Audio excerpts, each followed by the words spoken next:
نحمدہ و نصلی علی رسول کریم اما بعد فاعوذ باللہ من الشیطان الرجیم بسم اللہ الرحمن الرحیم۔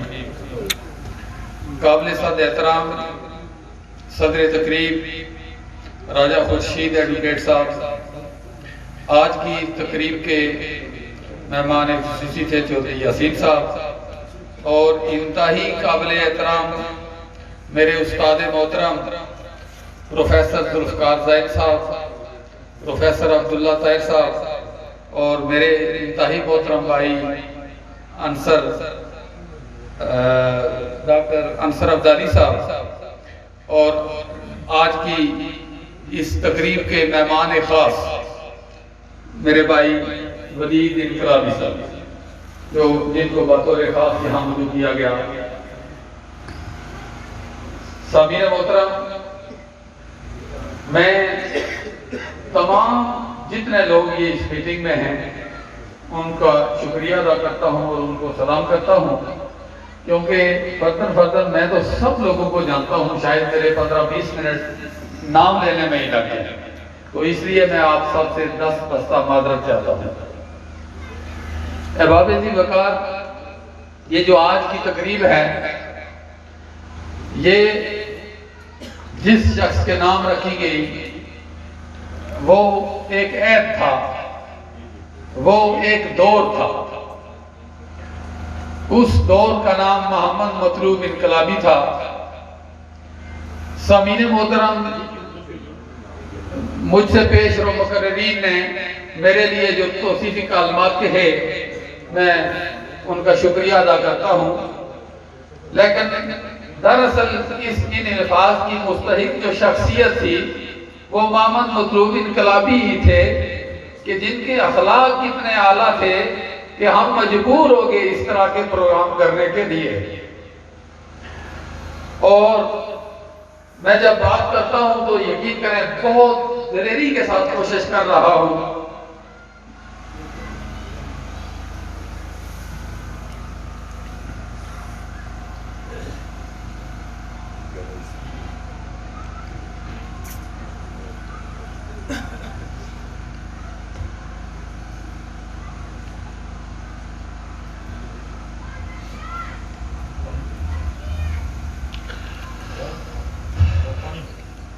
پانی دو، پانی پی لوں۔ اصحاب ساتھ نہیں دیتے ہیں۔ میں نے 2 کالم ایک بار لکھے، ایک میں مجاہد اول کے لیے میں نے یہ شعر لکھا، دوسری بار انقلابی صاحب کے لیے، خود بھی اس کو پڑھنا چاہتا۔ اے قلب شناسا ماتم کر، اے قلب شناسا ماتم کر، ہے چشم بینا سوگ منا، جو روشنی بانٹنے آیا تھا وہ چاند وہ سورج ڈوب گیا۔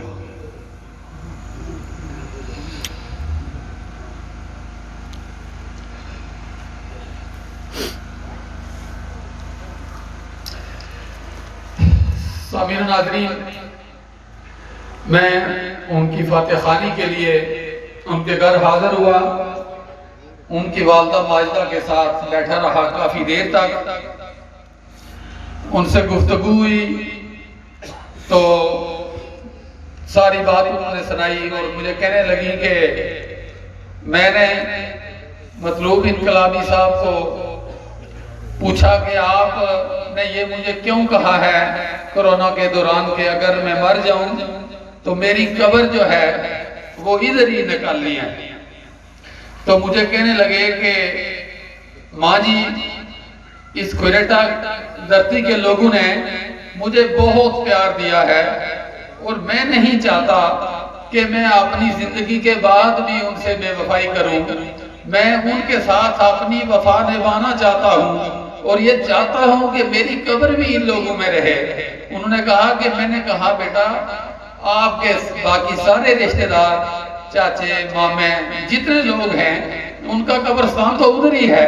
انہوں نے کہا ماں جی، میں ان لوگوں کا ساتھ نہیں چھوڑ سکتا۔ سامعین و ناظرین، یہ بڑی مشکل بات ہوتی ہے۔ میں جب ان سے ملا ان کی والدہ ماجدہ کے خیالات سنے تو یقین کریں میں نے یہ محسوس کیا کہ اس کائنات کے رنگ و بو اور جہان گلو آپ میں ماں کا رشتہ اپنی نوعیتوں کے اعتبار سے بالکل مختلف سا نظر آتا ہے۔ آپ یقین کریں کہ ماں پیار اور محبت کی وہ علامت اور وہ استعارہ ہے کہ جس سے بسر ممکن ہی نہیں۔ دنیا کی تمام مطلب ہے آپ رشتے تلاش کر لیں، تمام محبتیں تلاش کر لیں، لیکن یہاں آ کر سارے رشتے ختم ہو جاتے ہیں۔ سامعین و محترم، آپ دیکھیں کہ طور پہاڑ پر جلیل القدر پیغمبر موسیٰ علیہ السلام کو جب شرف ہم کلامی رب سے حاصل ہوتا تھا تو اس وقت وہ بڑے شوق و ذوق سے جاتے تھے، لیکن ایک وقت آیا کہ آواز آتی ہے کہ موسیٰ رک جا، سنبھل کے آ، ٹھہر کے آ، اس لیے کہ تیرے پیچھے جو ہاتھ اٹھنے والے تھے وہ تیرے سر سے اٹھ گئے ہیں۔ اور وہ پیغمبر موسیٰ کہ جس کے عصا کی ضرب سے دریا تو نیم ہو کر راستہ دیتا ہو، وہ موسیٰ بھی ماں جیسے رشتے کی عدم موجودگی میں یا ذل سبانی، اگر ماں کا ذل سبانی اٹھ جائے یا سایہ عاطفت اٹھ جائے تو وہ پیغمبر موسیٰ بھی وسیع کی تصویر بن جاتا ہے۔ سامعین و ناظرین، اس ماں کے وہ الفاظ ایک شاعر نے جو ماں کے جذبات سے مطلوب انقلابی صاحب کی والدہ کے وہ جذبات میں آپ کے گوش گزار کرنا چاہتا ہوں۔ ایک شاعر نے لکھا کہ سورج سرے میگاں ہے اندھیرے نہیں جاتے،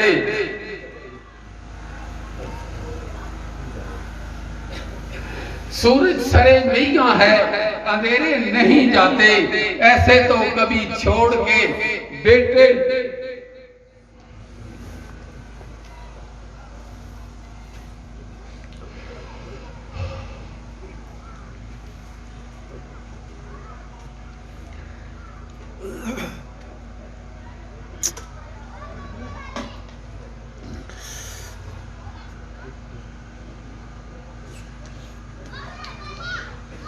بزدل ہو گیا ہوں بہت۔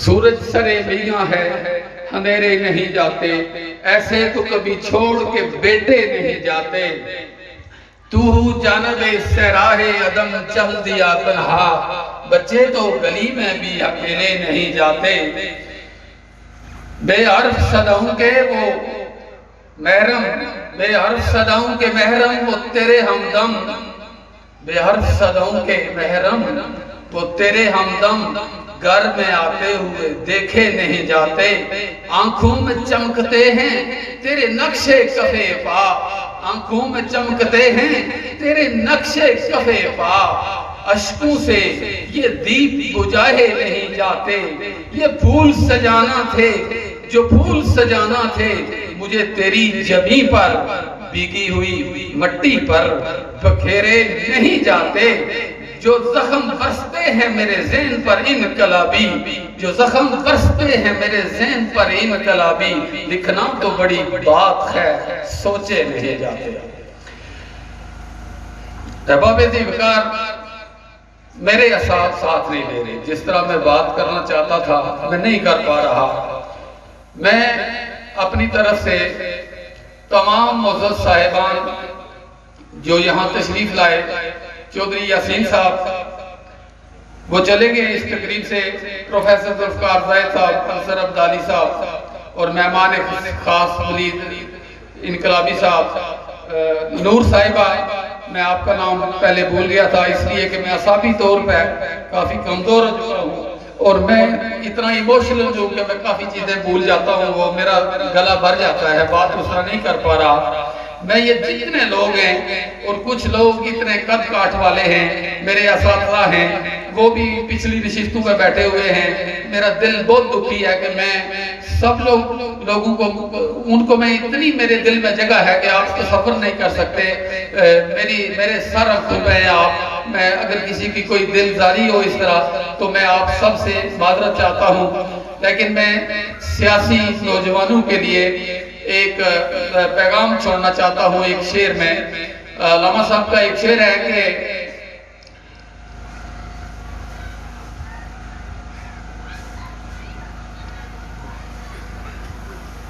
اثر آذر ملک الموت ہے تیرا، جس نے قبض کی روح تیری دے کے تجھے فکر معاش. دل لرزتا ہے عریفانہ کشاکش سے تیرا، زندگی موت ہے کھو دیتی ہے جب ذوق خراش. اس جنوں نے تجھے تعلیم سے بیگانہ کیا، جو یہ کہتی تھی خرد سے کہ بہانے نہ تراش. فیض فطرت نے تجھے دیدہ شہی بخشا، فیض فطرت نے تجھے دیدہ شہی بخشا، جس میں رکھ دی ہے غلامی نے نگاہ خفاش. نوجوانوں، اپنے اندر جرت، اخلاقی قوت اور جد و جہد جو ہے اور لڑنے اور جگڑنے کا جو جذبہ ہے حق پر، وہ اپنے اندر ضرور پیدا کرو. اس لیے کہ حق پر بولنا آپ کو اللہ کی طرف سے یہ حکم دیا گیا ہے سورہ عصر میں. ویسے تو سورہ عصر میں یہ بات کہی گئی ہے کہ انسان خسارے میں ہے، لیکن 4 چیزوں کے سوائے ان میں سے ایک چیز یہی ہے کہ حق کی نصیحت اور حق پر بولنا جو ہے یہ آپ کے لیے بہت ہی ناگزیر ہے. اس لیے حق پہ بولنا سیکھنا چاہیے. اور آخر میں تمام دوستوں کا شکریہ ادا کرتا ہوں، تمام مہمانوں کا شکریہ ادا کرتا ہوں، اور جس نوجوان ٹیم نے سارے مہمانوں کو ویلکم کیا ان کا بھی شکریہ ادا کرتا ہوں. یہ جو مائک والے دوست ہیں، ساؤنڈ سسٹم جنہوں نے لگایا ہوا ہے، ان کا شکریہ ادا کرتا ہوں. باقی بھی جتنے صاحبان میری اس پروگرام میں آئے ہیں، اور آپ یقین کریں کہ یہ بات میرے لیے باعث افتخار اور سرفرازی ہے کہ میں ایسے صاحبان ذوق سے ہم کلامی کا شرف حاصل کر رہا ہوں، جو اپنے محسن سماعت سے میری آبرو میں اضافے کا باعث بن رہے ہیں. 5-6 گھنٹے سے یہ لوگ بیٹھے ہوئے ہیں، اور تھوڑا سا آپ کو انتظار کرنا پڑے گا کہ دوسرے سیشن کے مہمان خصوصی ملک نواز صاحب بھی بہت جلد 5-10 منٹ میں یہاں پہنچنے والے ہیں، اور 1-2 صاحبان کی تقریریں باقی ہیں. اور میں اگر مجھ سے کوئی غلطی کوتاہی ہوئی ہے تو میں آپ سب سے معذرت بھی چاہتا ہوں. کوئی کمی کوتاہی رہ جاتی ہے پروگرام میں بلانے میں، تقریر کروانے میں، تو میں سب سے معذرت کرتا ہوں. اور بہت شکریہ آپ لوگوں کا یہاں آنے کا. تھوڑی دیر کے بعد انشاءاللہ کھانا بھی شروع ہوگا. بہت مہربانی، بہت شکریہ. والسلام.